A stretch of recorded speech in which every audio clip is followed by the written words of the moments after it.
We're going to turn to this other document. This is a document that Antifa literally published like today. You can see 6/11/25. And this is a report back. And if you don't know what a groiper is, don't worry about it. Groipers are Nick Fuentes fans. If you don't know what that is, don't worry about it, okay? This is a document that Antifa just published today, is like an after action of what happened in Austin.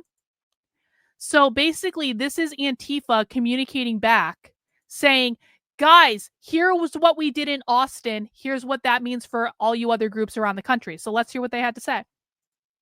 Oh, need my handy dandy reader again.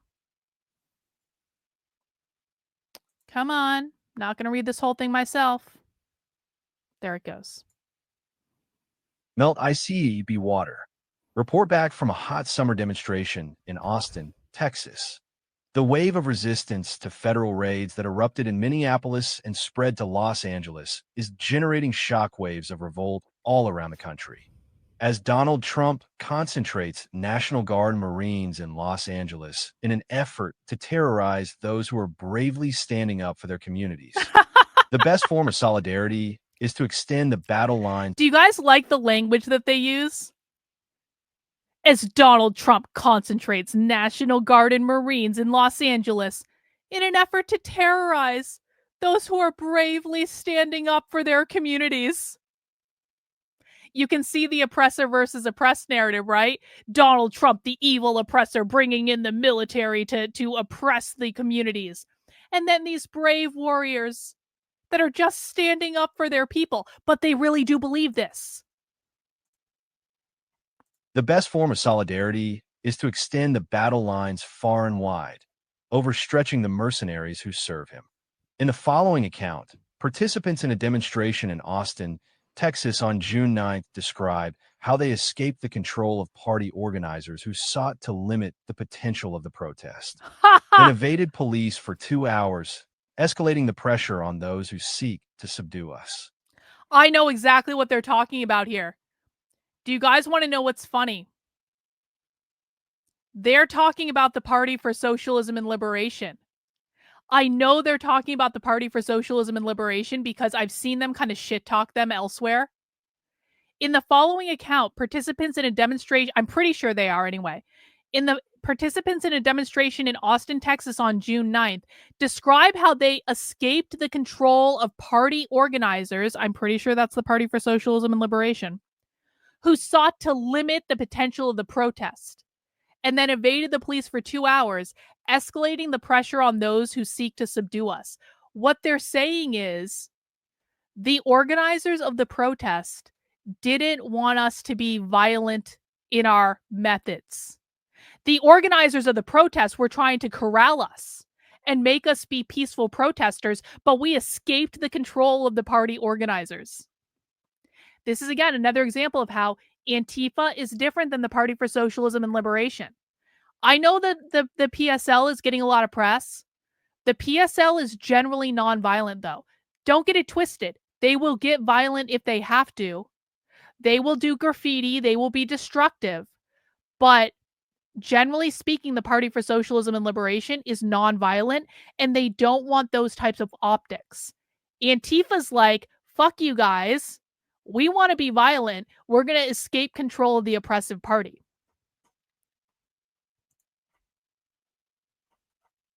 Melt ICE be water.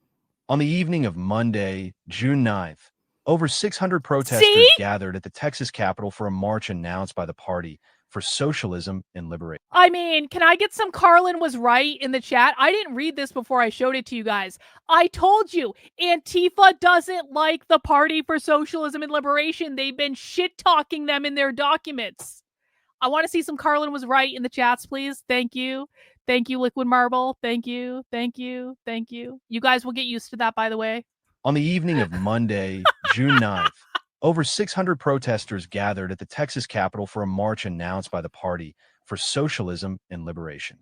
A revolutionary organization called for a parallel demonstration with a start time set an hour and a half later in front of the J.J. Pickle Federal Building, the U.S. Immigration and Customs Enforcement facility 4 blocks from the Capitol. The PSL rally began marching, tailed by a police motorcycle escort, and reached the IC facility by 7:45 p.m. The group was energetic and angry. A huge crowd chanted outside the building. Drummers beat a rhythm to the sound of breaking windows. Some people dragged scooters into the street. Others painted pro-immigration and anti-IC slogans or threw balloons filled with paint. Okay, so anytime you guys are seeing graffiti, like the fuck ICE graffiti or the kill cops graffiti, that's almost always Antifa. I also want people to notice they had drummers. The drummers are, it's funny. I almost think that they're communicating with each other using the drums. I don't know exactly how it works yet, but they're saying the drummers beat a rhythm to the sound of breaking windows. Kind of sounds like those two things are combined. If you hear drummers, maybe you might hear breaking windows. Some people dragged scooters into the street. Others painted pro-immigration and anti-IC slogans or threw balloons filled with paint. All the while, red shirt organizers from PSL were urging the crowd to keep moving. Dozens of people pushed back, chanting, "ICE is right here." Nonetheless, by 8 p.m., the PSL organizers had mobilized most of the crowd back towards the Capitol, successfully convincing some participants to tell others that moving would keep the group safe. So they're shit talking the PSL. They're like, the PSL is not our friends. They're not letting us be violent and break windows and stuff like that. Hey, Andre, you're right. Texas is deploying National Guard. Guys, don't think for 1 second that this can't happen in red states. By the way, I know we're going to be talking about a lot of blue states and blue cities over the coming weeks, and there's going to be a lot of violence in those places. But don't for 1 second believe that this cannot happen in red states. It will happen in red states. It's happening in Texas right now. Watch the Andrew Wilson clip. He seemed to like you since you complimented his debate style. But after the clip, he talked about the fun. Oh, hey, listen, man. Okay, I never debate people. I literally never debate people. I don't think debates are a good idea. I would absolutely debate Andrew Wilson on this. I would 100,000,000,000,000,000% debate Andrew Wilson on this. So someone can go deliver that message over to the Crucible. If Andrew Wilson wants to talk about the far left, I will debate Andrew Wilson on the far left. If Andrew Wilson wants to talk about funding sources for the far left, I will run circles around his ass with primary source receipts. I am not one of those stupid porn stars and OnlyFans girls, rather, strike that, reverse it. I am not one of those stupid women that Andrew Wilson debates on the Whatever podcast. If he wants to debate me on the far left, I will do that every day of the week. And listen, I'm actually on a pro Andrew Wilson kick right now. I actually kind of like Andrew Wilson. Don't tell anyone I fucking am starting to like Andrew Wilson, okay? I really don't want to. I really don't want to like Andrew Wilson, and it's really sad and it's really awful, and I don't want to, but I do kind of like Andrew Wilson. So I'm actually not shit talking him. I think that would be an interesting exercise to debate him on the far left, because I do actually respect him as a debater. I think he actually does a really good job. So someone can go tell him. I don't know. Maybe is that how the internet works these days? You guys can go and deliver the message.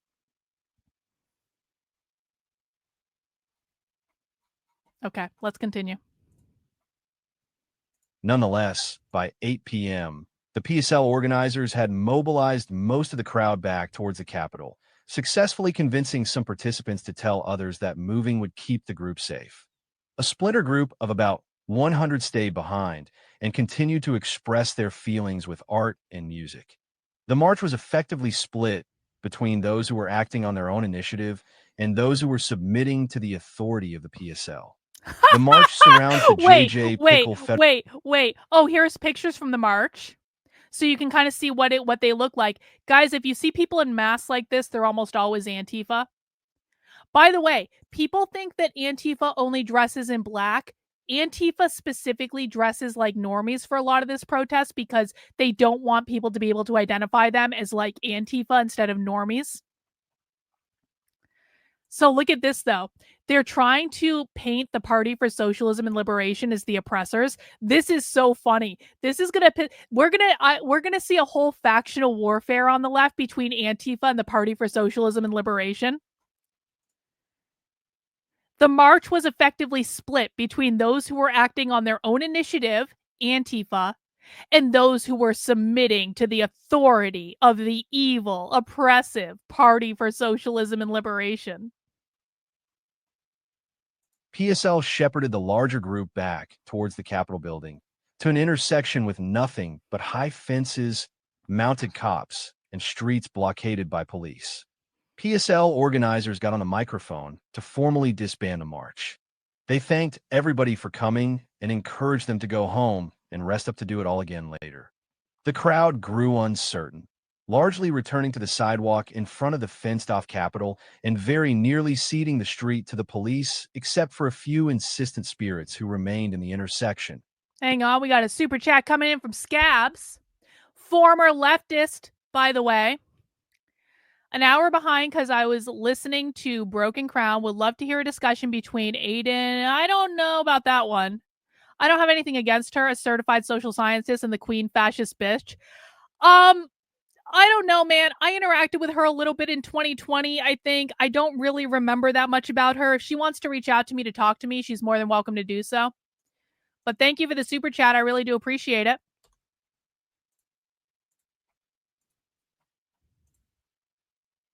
The crowd grew uncertain, largely returning to the sidewalk in front of the fenced-off Capitol and very nearly ceding the street to the police, except for a few insistent spirits who remained in the intersection, dancing with banners.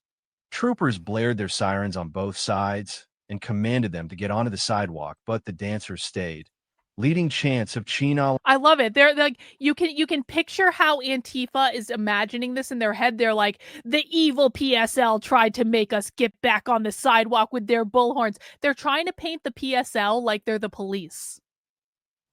It's so funny.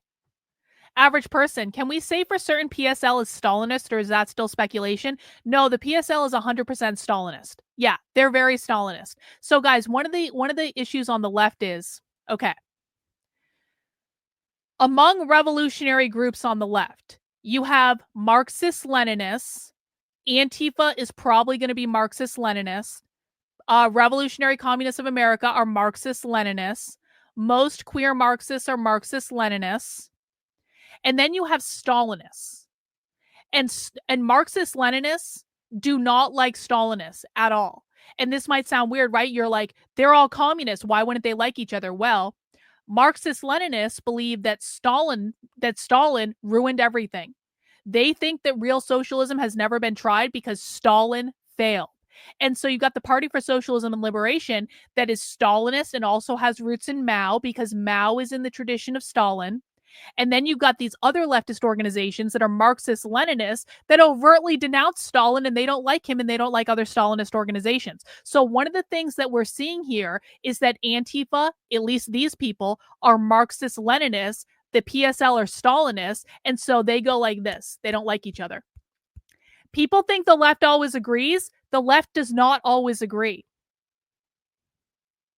Appreciate the super chat. Troopers blared their sirens on both. Trotskyists, hang on, this is related. Are Trotskyists a separate group? Typically, Marxist-Leninists believe that Trotsky was the rightful inheritor. So typically, Trotsky would be grouped in with the Marxist-Leninists. But it's also like they kind of don't know because Trotsky didn't really get his chance and then he got assassinated and all that stuff.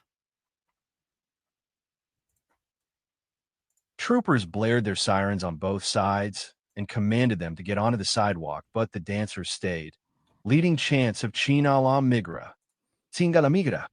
Meanwhile, at the Pickle IC facility, police tear-gassed the remaining revelers and tackled some of them to the ground, pushing the crowd away from the building.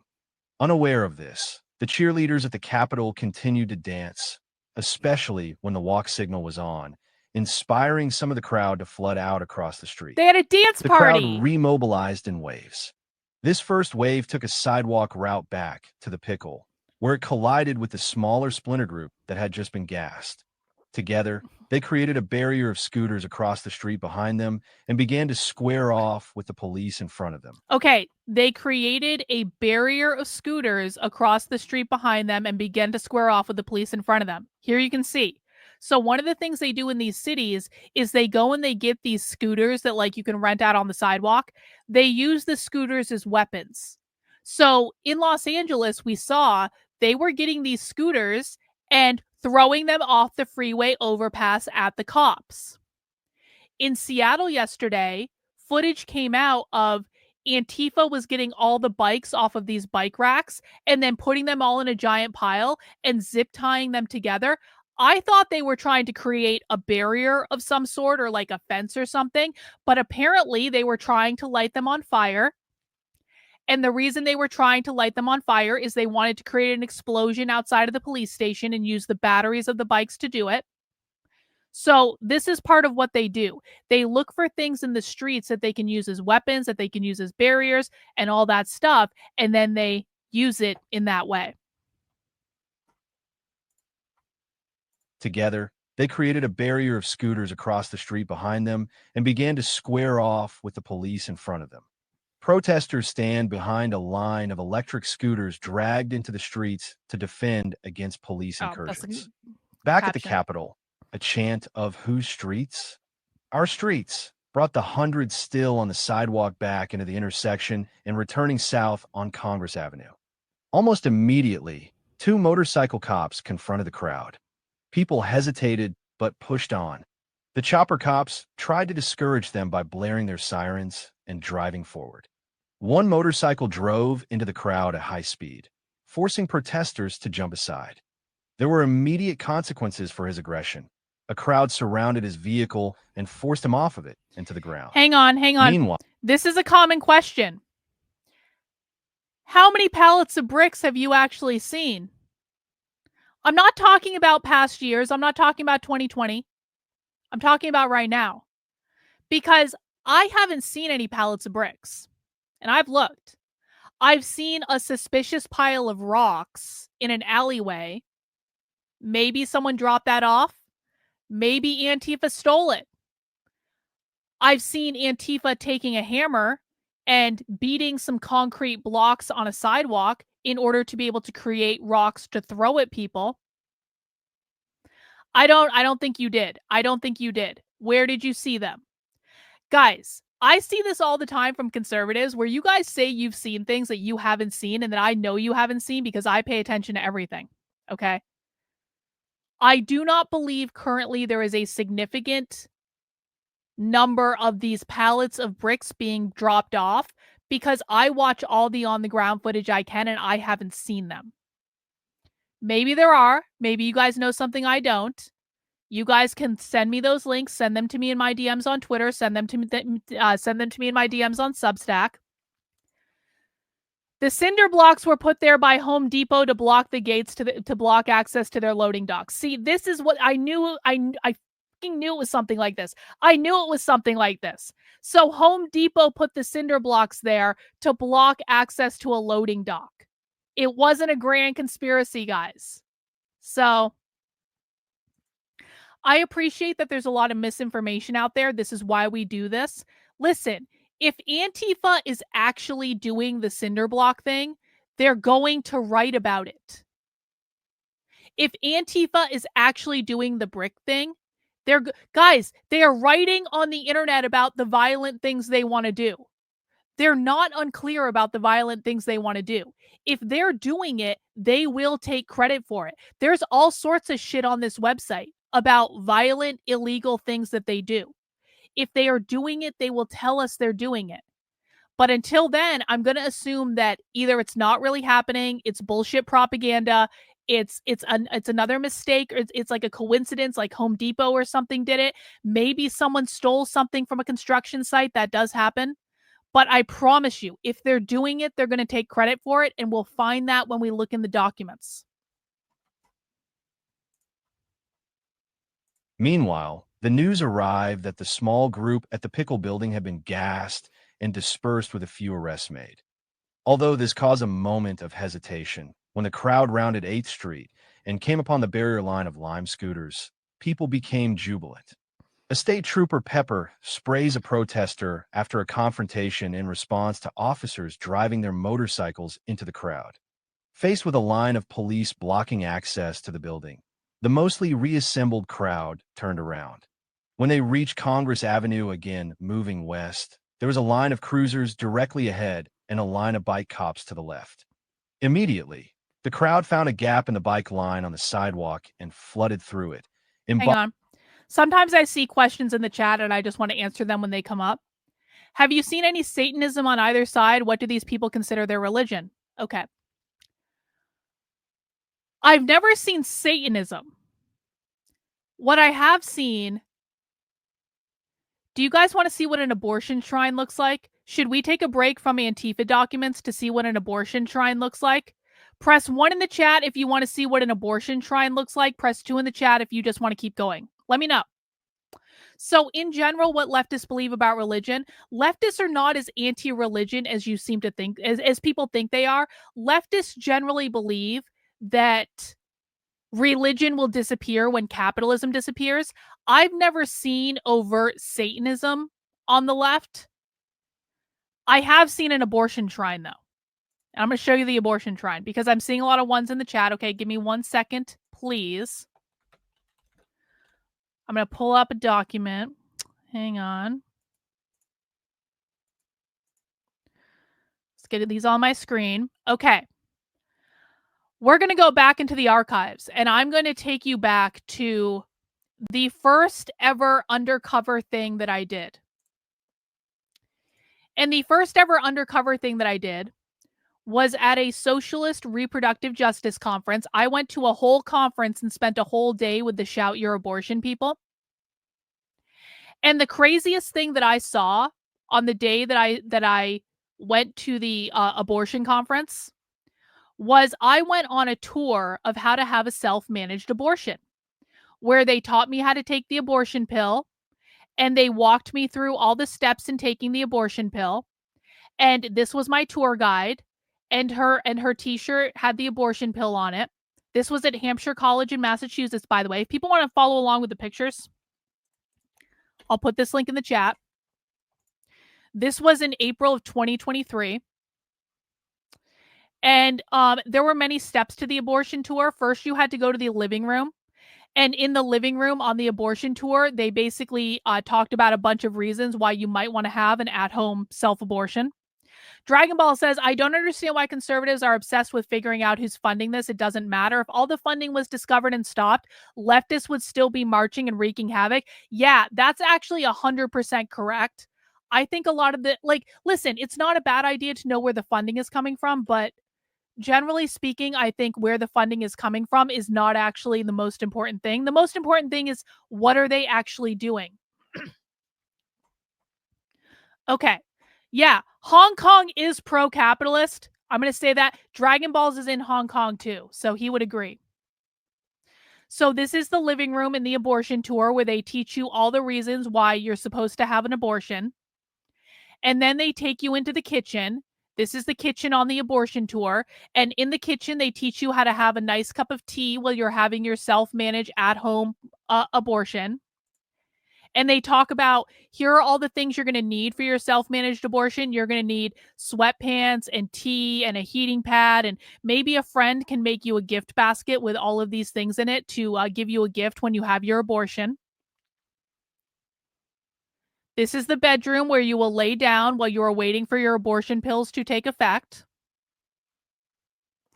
Yeah, Rich, I'm sorry, bro. I think you're just making this up because I can look at the pictures from their protests and know they don't have $200 backpacks. I can look at the pictures directly. So please refrain from that, bro. You're making stuff up. We don't do that here. Socialism is their religion. It is a cult. I definitely agree with that. This is the increase in well, these are the people who have self-managed abortions. So you can see it's mostly for Black and Latino people. This is the bathroom where after you take your abortion pills, you go and you sit on the toilet and you bleed your child out into the toilet. And I'm told in the abortion tour, there is a lot of blood and occasionally a body part that will bleed out into the toilet. And that's why when you get a self-managed abortion, you are supposed to have an abortion doula. An abortion doula is a woman that comes and she sits on a stool next to the toilet and she holds your hand as you bleed your child into the toilet, and she might make you tea as well. And I swear to God, this is all real. And they're doing this tour with a completely straight face. And then once you have aborted your own child and it has bled into the toilet, you go and you worship at the abortion shrine. The last stop on the tour is actually a real abortion shrine. And some people asked me at the time when I did this, they were like, Karlyn, are they worshiping for the soul of the child that they just aborted and bled into the toilet? And I said, no, they're not. They're not. This is what's on the abortion shrine and all sorts of mystical things. And there's a fertility goddess on the abortion shrine. This is a fertility goddess, which is ironic. But if I go to another picture, this is a close-up of one of the things on the abortion shrine. This is in another article that I had. On this element right here, what it says is, loving yourself is the greatest revolution. You can see there's text on the outside of this. This is a self-worship abortion shrine. And so have I seen like Satanism at these things? No. But I was pretty sick to my stomach at the end of this self-managed abortion tour, and I'm actually pro-choice. I'm pro-choice with like limits, like 3 months with some exceptions. This abortion tour is the closest thing that I've ever come to becoming pro-life in my life, because I'm like, you're literally worshiping at a shrine to worship yourself after you bleed your child into the toilet. That's just great. Abortion is a means to liberate women from family. That is 100% true. 100%. Well, it's not satanic in that it's not satanic, but it is what it is. Anyway, that's probably the closest I've ever gotten to Satanism. Thank you guys for allowing me to take a little bit of break from Antifa. I hope you guys enjoyed the adventure into the land of self-managed abortions. We'll talk about reproductive justice another day on the channel. Reproductive justice is a trip. Reproductive justice is a whole other set of leftist activism that is batshit insane. Anyway, let's get back to Antifa. We've still got work to do.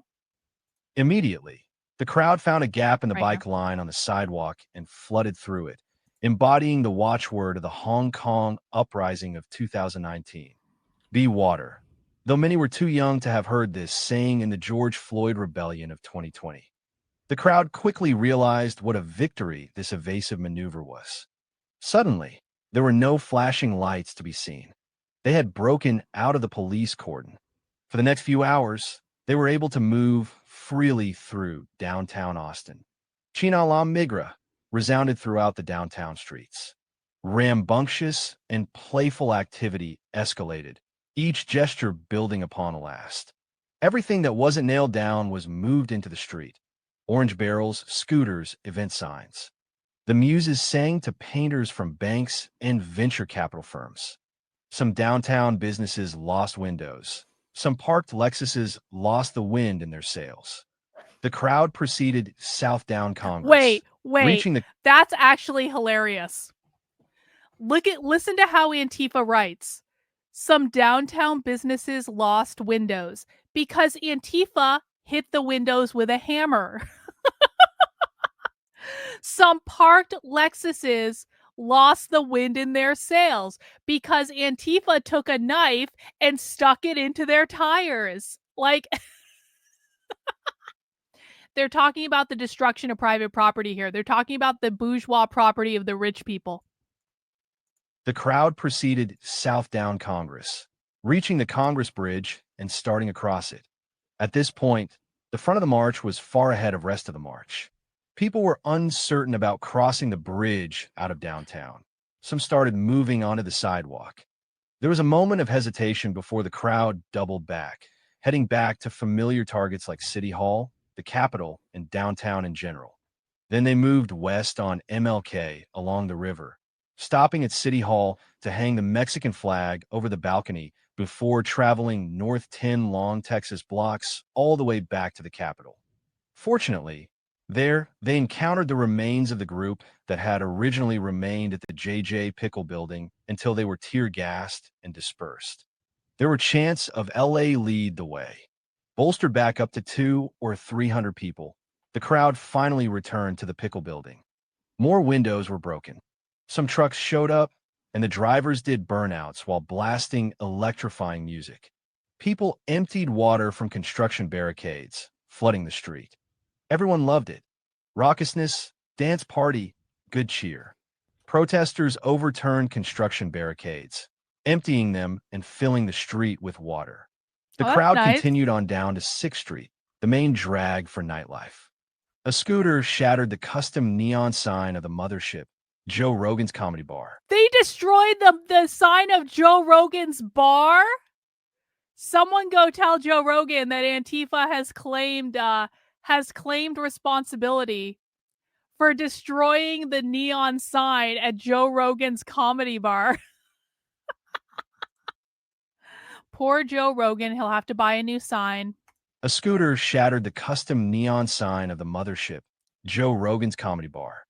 Though the venue appeared closed with its shutter rolled down, it was later learned from Reddit that there was a show going on inside. After this point, the crowd struggled to decide on a route, which slowed it down. This indecisiveness led the crowd to fall back on habit rather than strategy. Memory carried it against its better interests back towards the Capitol and the police. After not seeing a single cop for nearly 2 hours, the crowd began to encounter motorcycle units at intersections again. Rather than pushing through these units as people had done at first, which the crowd easily could have done again, the crowd allowed the police to determine their route. This went on for at least 20 minutes. That was a fatal mistake. The crowd was permitting the police to guide them into an ambush. People could have moved farther away and dispersed with no arrests, but instead, they walked directly into a trap.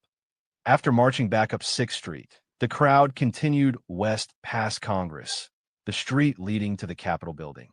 Within a few blocks, a line of state troopers on motorcycles confronted the march, blocking the way forward.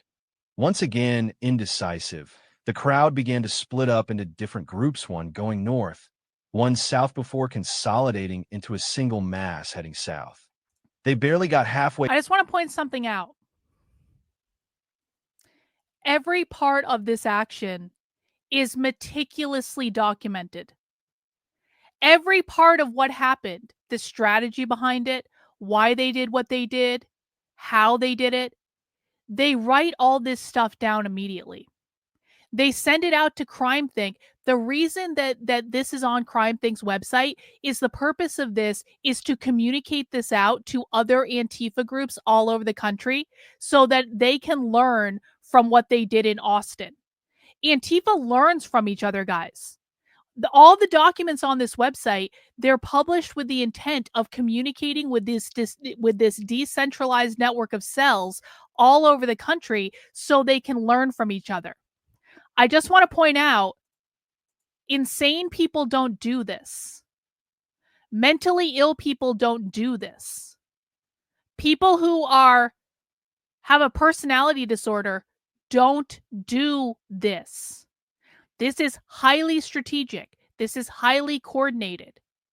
They do this because this is how they're going to get their new world, okay? Or that's what they believe. And so they take the time to do highly detailed after action reports, learning from what they did so they can do it better next time. And I'll tell you this too, the right doesn't do this. The right does not communicate with each other in the same way. The left is a collective. They operate like a collective. They believe that they are responsible for everyone else. And so this is one of the reasons why saying they're mentally ill is not even accurate, because insane people don't operate like this. They just don't. Thank you, Suzanne. I appreciate you. They barely got halfway down the block before 2 unmarked white vans in the intersection ahead unloaded squads of APD riot cops armed with pepperball guns. Aware that they were in danger of being cornered, the crowd turned down an alley. Those running ahead quickly turned back as a side-by-side full of more APD riot cops blocked the intersection. The APD cops dismounted and chased people down the alley, grabbing people at random and shooting pepper balls at gas protesters and some of their own officers for good measure. This pincer move dispersed much of the crowd and led to a handful of arrests. Shortly after this, a part of the crowd regrouped in front of the downtown tower that hosts the offices of Indeed, the job search company. There, two LR-80 tanks confronted them on a busy street full of cars. The crowd targeted the operators of these tanks, pelting them with projectiles, while some of the trucks that had been following the protest prevented the tanks from moving further. This combination of tactics ultimately led to the tanks backing off. At this point, the remaining participants dispersed for the evening. Why did so much time pass during which the police were nowhere to be seen?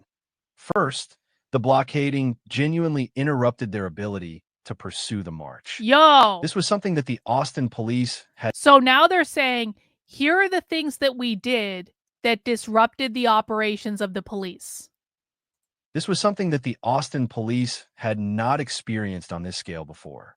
Second, they lacked the numbers to keep up with and corral the protest, and the combativeness of the crowd increased the costs they had to calculate for any engagement. And at the same time, while this crowd was marching, there was still a group surrounding and tagging the federal building and then clashing with cops. So their forces were split between that engagement, defending the Capitol, and chasing us. Oh, As a hang on. police officer described... Hang on. Hey, Christopher, our new friend Christopher. This is more like a fandom fetish of antisocial behavior. Christopher, wait till we introduce you to the wonderful world of queer Marxism and how obsessed queer Marxists are with BDSM as a political statement, and how obsessed queer Marxists are with polyamory and non-traditional relationships, not because they're obsessed with sex, but because they use these things as a political statement to queer the nuclear family. You think we've hit fetish yet? Oh, Christopher, just wait. Oh yeah, Christopher, go back and watch the Fat Studies episode that we did last week. You are in for a wild ride, bro. Like I told you guys, for everyone here that's new to socialism, you guys ain't seen nothing yet. I will show you the craziest shit you've ever seen on the internet, and it's not even close. This was supposed to be Queer Marxism Month. We were going to be talking about Queer Marxism all month in honor of Pride Month. But no, the riots had to destroy my plans. We can't talk about it anymore. We have to talk about this. As a police officer described in response to the 2020 uprising, we can handle one 10,000 person protest, but 10 1,000 person protests throughout the city will overwhelm us.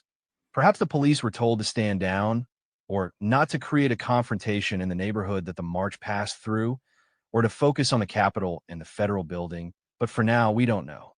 The march didn't experience significant confrontation with the police until we returned to the Capitol, after which they were only trying to keep up with a single crowd. After that point, when the crowd continued marching, the police were likely clearing the streets and coming up with plans to disperse the crowd, leading to the ambush at the end. Hang on. We're getting a great question from Jared. Let's just look at this picture. This is the crowd in Austin, guys. I understand it's Austin. Austin is a weird part of Texas. It's very blue.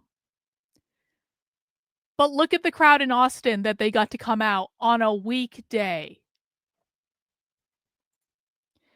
Jared, thank you for the good question. How does the right push back against something so decentralized with the amount of organizing they have, reinforce the state, and its need to go outside the current bounds of the system to do so? Jared, for my money, what I always tell people is I think what people need to do is you guys need to go back to basics. This is what we do on my channel. We're going back to basics and we're learning as much as we can about the enemy. The biggest challenge that the right has right now is that the right does not understand the enemy they are fighting. The right has horrible influencers. Horrible. You guys have the worst influencers. They lie to you all the time. They tell you things that aren't true. They write books about things they just made up. When you compare it to what the real left does in the real world, it doesn't compare. When you look at the clickbait content on Twitter that gets viral and is shared by all the big names, if you look at the evidence in the real world, it doesn't align. It's not the same. And it took me a long time to figure this out, by the way. And so I don't want anyone to feel bad. But what I will tell you is people need to go back to basics. If you actually want to defeat the left, you have got to learn who the left is. You've got to learn what they believe. You've got to learn what they care about. You have to learn how they operate. The whole purpose of this exercise and what we do on my channel and in my community is we learn as much about the left as possible. I'm doing that because I want you guys to go into your communities, talk to your friends, talk to your family, and teach them everything you learn here. Use the resources I give you on the Substack, the videos that I create. Ask me for resources if you don't have it already. Use the resources I give you to go and teach other people. Because until the right understands the actual enemy, ain't nothing gonna work. Because right now, Anna Paulina Luna is introducing some sort of bill in Congress against Code Pink. Code Pink is one of the least worried about. Like, I'm not worried about Code Pink as an organization on the left. So the right is obsessed with doing things that are not actually addressing the real problem because they don't understand what the real problem is. And so we need to teach people what the real problem is so that people can put solutions in place that will actually impact the real problem. That is step number one. If people don't start learning who the real left actually is based on what they're doing in the real world, then there is no tactic that I can give you that will ever work. Which sucks, but this is where we are. Steve O'Devil, always educational. Alice in Queerland is so good and the ending inspiring. To the new folks, stick around. Oh, yeah. So Steve-O is talking about, okay, I'm going to do a shameless plug because you gave me the opportunity to do so. I just released a book this week. It's a dark satire based on Alice in Wonderland. You guys can support the work I'm doing by buying a copy of Alice in Queerland. If you like it, Steve-O, I'm looking for a review on Amazon from you. I don't have that review yet. This is a story about Alice getting up in the middle of her class in middle school and asking, what is a woman? And then she gets sent to DEI training to rid her of her gender identity. And it's basically a dark satire based on Alice in Wonderland. And so that's what Alice in Queerland is. I had a ton of fun writing this book. I hope people like it. It is available on Amazon in paperback and Kindle. It's not an audio yet, but I'll work on the audio. So thank you for the super chat, Steve-O. I have a bunch of other books too, guys. If you want to buy my other books, you can head over to redmenacepress.com. You can find my books there. I've got a couple books I'm working on later this year, doing deep dives into queer Marxism. But I had a ton of fun writing Alice in Queerland. I thought it was great. I had another super chat that came in. Let me see. Alex, have you showed our newbies the Dog Park Dissidents music video yet? Let's save that until the end. I'll do the Dog Park Dissidents at the end. How about that? Okay? We'll do Dog Park Dissidents at the end.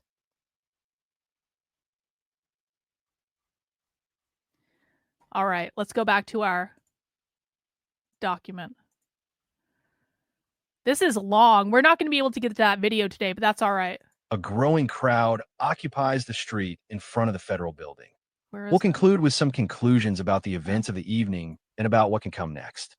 The main takeaway from the evening is that this moment is explosive. A minimum of physical preparation and a bit of boldness suffice to transform what would have been a predictable, toothless rally at the Capitol into the most powerful demonstration against the racist and authoritarian regime that Austin has seen since 2020. The crowd was more tactically equipped than usual, with several individuals having brought gloves, goggles, art supplies, and respirators. But the most important thing is that right now, people feel urgency. Also, it is important to plan for success. Demonstrators should arrive with an array of possible objectives in mind, in case they easily accomplish their initial goal. But once a march starts to repeat itself, doubling back on the same territory with diminishing returns, it may be time to conclude.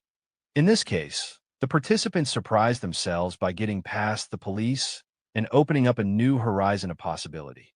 Yet after a while, they lost the ability to identify new targets and stay creative, instead becoming trapped in a loop circling the same few blocks of downtown. The crowd should either have dispersed earlier or identified a new target outside the territory they had repeatedly marched through. Once the crowd lost the ability to come up with new targets, move in new directions, or at least keep growing, It was only a matter of time before the police were able to regroup and launch an offensive. See, what they're saying is you always have to have a purpose to what they're doing. This is such a strategic document. They're saying if you're going to be out causing trouble, then make sure you have a purpose with what you're doing. Because if you're just walking around aimlessly, like breaking things and doing things you shouldn't be, eventually the police are going to catch on and they're going to corral you. So you always have to have a purpose. You always have to have a goal. And if you don't have that, then go home. Once the crowd lost the ability to come up with new targets, move in new directions, or at least keep growing, it was only a matter of time before the police were able to regroup and launch an offensive. Similarly, just as it is crucial to resist the efforts of self-appointed leaders to dictate what a demonstration can do, whenever possible, people should resist the efforts of police to determine their movements. When the crowd encountered a few chopper cops or a single cruiser in its way, some people would shout they're kettling us and turn around rather than charging through. In fact, this is what enabled the police to herd the crowd directly into a situation in which they almost were kettled. It is important to be aware of efforts to kettle a crowd. Do you guys know what kettle means? Do they have an explainer? So, kettling, and they've got a link to a previous document they did about mass arrests. Kettling is what they've been doing in Los Angeles, where basically there's a curfew. And if you're out after curfew, the police are going to kettle you, which is basically the police form like a perimeter and they trap you in a giant circle, and then they arrest everyone in the circle.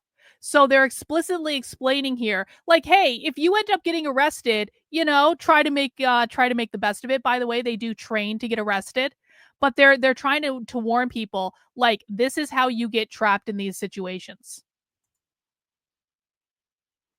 Come on, play. Kettle. Oh, not that. Play the whole thing. It is important to be aware of efforts to kettle a crowd, but often the best way to avoid this is to move through police lines where they are thin before they are reinforced. Finally, it can help to have material reinforcements ready for delivery well after a march gets underway. As the wave of resistance that started in Minneapolis and spread to Los Angeles unfolds into a nationwide revolt, we can anticipate more hot Hang on. demonstrations. As a wave of resistance that started in Minneapolis, people don't know this. The start of this was not actually Los Angeles. The start of this, and they documented this on their website too, the start of this was people pushing back on ICE deportations in Minneapolis. Minneapolis was the spark that lit Los Angeles. Does everyone understand that?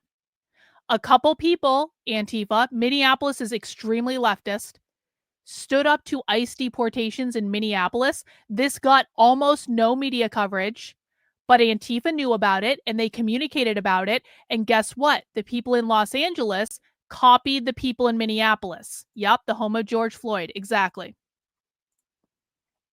As the wave of resistance that started in Minneapolis and spread to Los Angeles unfolds into a nationwide revolt, we can anticipate more hot demonstrations to come. Now we know that people will turn out to combative mass demonstrations here, if they're invited to. Ahead of the next moment of possibility, there are a few things that crews could do now to prepare. The window of opportunity is hang open on. right now. It missed all the bullet points. Okay, what can crews do to prepare? I have to read these. Find a minute to rest, heal, get grounded, share food, reflect on your experiences so you can be ready to act with all the resources at your disposal when time comes. So they're telling people, don't rush in, bide your time, make sure you're taking care of yourself. Identify potential targets and what kind of actions they could render possible. These could be specific buildings, institutions, neighborhoods, commercial districts. Generate flyers to circulate and build popular consciousness around those targets. So they're telling people, make a hit list of the things that you want to go after. Decide as a crew what kinds of interventions you can make to help shift dynamics in the favor of the crowd. Anytime Antifa says the crowd, they mean them. Essentially, they mean the protesters or the rioters. Could you decisively propose a new target and direct the crowd to it? Do you have a mutual aid project that could distribute gas masks? Oh! People have been asking me about gas masks. Check this out. Mutual aid projects are how the left funds a lot of its protests. Mutual aid projects are just like nonprofits or organizations that open up where some leftists donate money to these organizations. Those organizations then take that money and they buy things like gas masks or goggles or umbrellas or other things that Antifa uses in the protests. So the gas masks that you guys saw getting handed out, I'll bet you money it was funded by a mutual aid project. Mutual aid projects tend not to be extremely well funded. This is not USAID. This is not Soros. This is not either of those things. This is a mutual aid project that is specific about raising money within the leftist community in order to buy stuff that they need to do this stuff. Does that make sense to everyone? Could you coordinate communications and outreach efforts to draw more people to the streets and reinforce the demonstrations? Can you mobilize simultaneous actions at multiple locations, especially locations in which nothing has happened before? Can you open up new spaces to reinforce and support frontliners? Can you help sustain the demonstrations with food, medic support, water, transport, and other material needs? So they're thinking through, here are all the things that we need to do to sustain these protests, to sustain these riots, to sustain this violent insurrection in the long term. Yeah, or you can just steal stuff from Target. That is absolutely an option, 100%.